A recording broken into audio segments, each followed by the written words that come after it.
It all comes down to this. Game 7, the World Series. Two teams with a history of heartache. In honor of the Cubs and Indians squaring off one last time in the World Series, one last time for the Commissioner's Trophy, let's look back at the most recent Game 7s in MLB history. What up, sports fans? I'm Paulo Camacho, and you're watching the Macho Sports Report.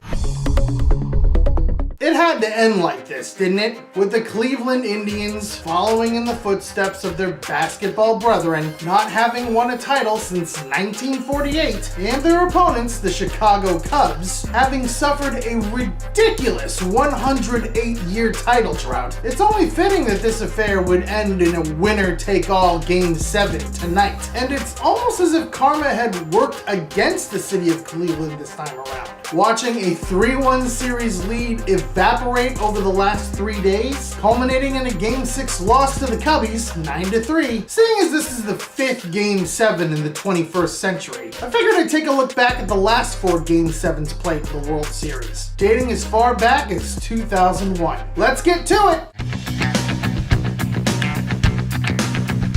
Spoiler alert, of the 4 Game 7s on this list, this was the only instance in which the road team won. And that was because of one man, Madison Bumgarner, on 2 days rest after pitching a complete game shutout in Game 5. Bumgarner relieved starter Tim Hudson in the 4th after taking a 3-2 lead. He mowed down 14 straight batters after giving up a leadoff single in the 5th, but drama ensued with 2 outs in the 9th when he allowed a hit to Alex Gordon, reaching third base in a comedy of errors in the outfield. But Mad Bum got the final out with a pop-up in foul territory, and it cemented the then 25-year-old as a World Series legend.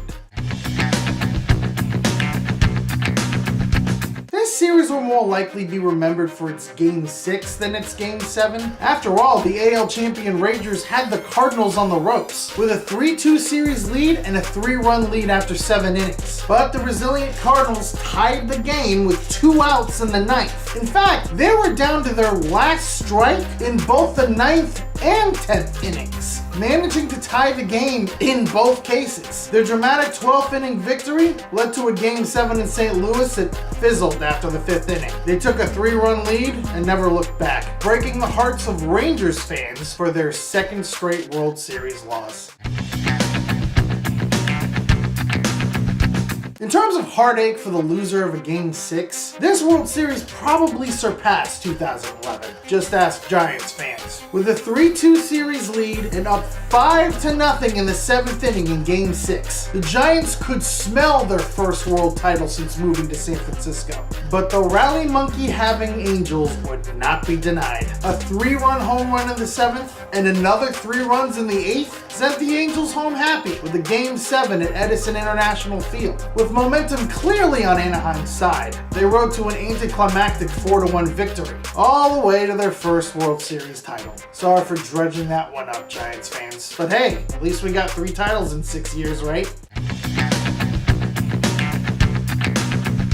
In a series that was almost destined to be in favor of the New York Yankees, in what was a trying time for the United States, just weeks after the 9/11 attacks in New York, it was a matchup for the ages. New York's Roger Clemens and Arizona's Curt Schilling. But New York took a 2-1 lead into the 8th inning, with future Hall of Fame closer Mariano Rivera set up for the 2-inning save, and nigh unhittable in the postseason. It was supposed to be a wrap for the 3-time defending world champs, but a bevy of mental errors aided the Diamondbacks in tying the game. Eventually, the bases were loaded for Luis Gonzalez in the bottom of the 9th, who singled in the winning run and ended the Yankees' dreams of a 4th straight title. Fun fact, the last Game 7 to be played in the 20th century? A 3-2 comeback win for the Florida Marlins in the 1997 World Series. The team they beat? You guessed it, the Cleveland Indians. Not the greatest of omens for the tribe. But hey, I leave it to you. Who do you have winning Game 7 tonight? And who are you rooting for to end their World Series drought? Leave your responses in the comment section below.